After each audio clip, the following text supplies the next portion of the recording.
उन्हें आज ये वीडियो जरूर भेजिएगा। आज तक हमने कहा नहीं, लेकिन आज कहते हैं कि इस वीडियो को शेयर जरूर कीजिएगा हर उस व्यक्ति से जो बिहार को देखकर आंख नाक कान मुंह बनाता है। ये मोहतरमा शिक्षिका है, टीचर, और किसी अरे गहरे नत्थु खैरे स्कूल की टीचर नहीं है। मैडम केंद्रीय विद्यालय की शिक्षिका है। लेकिन इन मैडम की जब भाषा हमने सुनी तो बड़ी शर्मिंदगी हुई कि कैसे धारा प्रवाह ये बिहारियों को गाली दे रही है। मेरे से क्या दुश्मनी थी, मुझे इंडिया के वर्स्ट फकिंग रीजन में पोस्टिंग दे दी। मेरे को गोवा दे देते, कहीं भी दे देते, उड़ीसा दे देते, कोई दिक्कत नहीं थी मुझे। I am not kidding, the situation of Bihar is actually, it is not even hyped up, it is and Bihar is just have no civic sense, not even kidding. सच कहे तो हमको नहीं मालूम है कि ये मैडम क्या पढ़ाती है, लेकिन जितना हमने इनको सुना, जिस हिसाब से बिहार को ये गाली दे रही थी, उस हिसाब से एक बात तो साफ थी कि बिहार को लेकर इनकी मानसिकता कुंठित है। बिहार को लेकर इनके मन में बेपनाह नफरत है।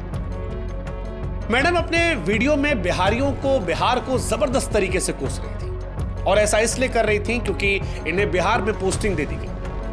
अब बिहार के बारे में मैडम की अज्ञानता कहें, पूर्वाग्रह कहें, दुराग्रह कहें, या फिर उटपटांग बोलकर सोशल मीडिया पर वायरल होने की निंजा टेक्निक, लेकिन जब मैडम ने वीडियो रिकॉर्ड करके लेक्चर दिया, सोशल मीडिया पर वीडियो पोस्ट किया, तो यह बात बिहारियों को और देश में बिहार से प्यार करने वालों को रास नहीं आई। इन मैडम के मन में बिहार को लेकर इतनी घृणा रही कि मैडम कहती है कि बिहार की वजह से देश विकसित नहीं बन पाया। बिहारियों को तो सिविक सेंस है ही नहीं। Bihar is just have no civic sense, not even kidding. जिस दिन बिहार को देश से हटा दिया जाएगा, इंडिया ऑटोमेटिक डेवलप्ड कंट्री बन जाएगा। आसान शब्दों में कहें तो मैडम कहना चाहती थी कि देश का सबसे घटिया, सबसे पिछड़ा क्षेत्र बिहार है। फिलहाल मैडम, जिनका नाम दीपाली शाह है, उन्हें सस्पेंड कर दिया गया है, लेकिन सस्पेंड उस सोच को करना है, और आज इस वीडियो के माध्यम से उस सोच को हम सस्पेंड करेंगे। उस सोच पर हम प्रहार करेंगे जो बिहारियों को घिनौनी, गंदी, पिछड़ेपन की नजर से देखता है। इसलिए आज मैडम, हमारा आपको जवाब है। हमें नहीं मालूम मैडम कि आपने बिहार के इतिहास को कितना पढ़ा है, लेकिन आज हम आपको और आप जैसों को जो बिहार को पिछड़ा सोचते हैं, उन्हें बिहार से रूबरू कराते हैं। मैडम, आप जानती हैं, प्राचीन काल में बिहार जो है वो विशाल साम्राज्यों का गढ़ रहा है। शायद आपने मौर्य साम्राज्य के बारे में सुना हो, आप तो टीचर हैं। गुप्त साम्राज्य के बारे में सुना हो, शायद आपने चंद्रगुप्त मौर्य, समुद्रगुप्त, चाणक्य के बारे में सुना हो, शायद आपने पाल साम्राज्य के बारे में सुना। अच्छा चलिए, नहीं सुना कोई बात नहीं, आप तो शिक्षिका है ना। नालंदा विश्वविद्यालय के बारे में तो जरूर सुना होगा, क्योंकि एक जमाने में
बनी पेंटिंग के बारे में मैडम जानती है, इसी बिहार की है। चलिए बाकी सब छोड़ दीजिए। आजकल बड़ी चर्चा चल रही है मखाना को लेकर। हमारे देश के प्रधानमंत्री मोदी जी ने अभी कुछ दिन पहले कहा था कि मखाना जरूर खाया कीजिए। मैडम, क्या आप जानती हैं कि सबसे ज्यादा मखाना जो है वो बिहार में होता है और पूरी दुनिया में यहीं से जाता है। चले मखाना ना सही, लीची तो खाई होगी ना, बड़ी मीठी होती है।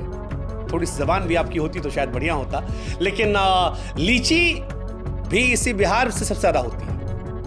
आपने मुंह उठा के बिहार को कोसना शुरू कर दिया, लेकिन काश कि बिहार के बारे में थोड़ा सा आप पढ़ लेते। आप धार्मिक हैं, चलिए पता नहीं, लेकिन बौद्ध धर्म, जैन धर्म का उदय जो है वो भी बिहार में हुआ था। दुनिया में जब भी शांति का पाठ पढ़ाया जाता है तो गौतम बुद्ध का नाम आता है। क्या आप जानती हैं मैडम कि गौतम बुद्ध जी को ज्ञान की प्राप्ति इसी बिहार के बोधगया में हुई थी। महावीर स्वामी जैन धर्म के 24वें तीर्थकर भी इसी बिहार के वैशाली जिला में पैदा हुए थे। यानी बिहार जो है मैडम वो बौद्ध और जैन धर्म की जड़ें हैं, सारी दुनिया में प्रसिद्धि है। अच्छा चलिए बहुत पीछे नहीं जाते हैं, थोड़ा नजदीक आते हैं। 1857 की क्रांति के बारे में तो मैडम सुना ही होगा आपने, हो सकता पढ़ी भी हो। 1857 की क्रांति में बिहार के वीरों ने ही अंग्रेजों के खिलाफ बढ़ चढ़कर हिस्सा लिया था। चलिए किसी को ना जानती होंगी, सैलरी तो आता होगा ना मैडम, सैलरी में नोट पे जो बापूजी बने होते हैं, महात्मा गांधी जी, उनको तो जानती होंगी ना। हाँ, महात्मा गांधी जी ने भी आजादी की लड़ाई इसी बिहार के चंपारण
किलोमीटर उत्तर में केसरिया कस्बे में मिलेगा।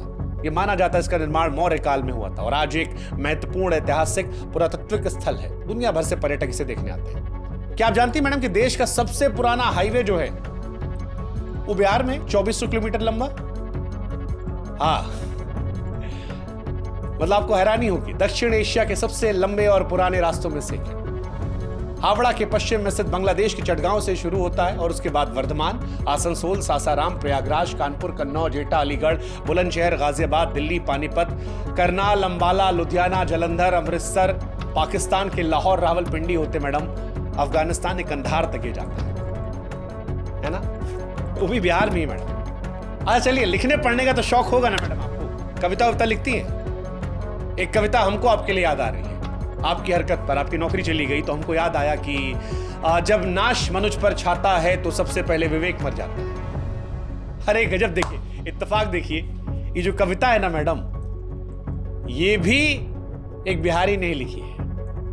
ये पंक्तियां लिखने वाले रामधारी सिंह दिनकर साहब बिहार के बेगूसराय के थे, जिन्हें राष्ट्र कवि का भी दर्जा दिया गया है ना। गजब मैम, आप पढ़ने लिखने की बात करें। देखिए वैसे इस कविता को आपको पढ़ना चाहिए और इससे अमल लेना चाहिए, सीखना चाहिए, और आप जैसे और भी जो लोग हैं उनको भी, कि जब नाश मनुष्य पर छाता है तब सबसे पहले विवेक मर जाता है। खैर, काश ये सब आप जानती होती। अगर जानती होती तो शायद इतनी बेशर्मी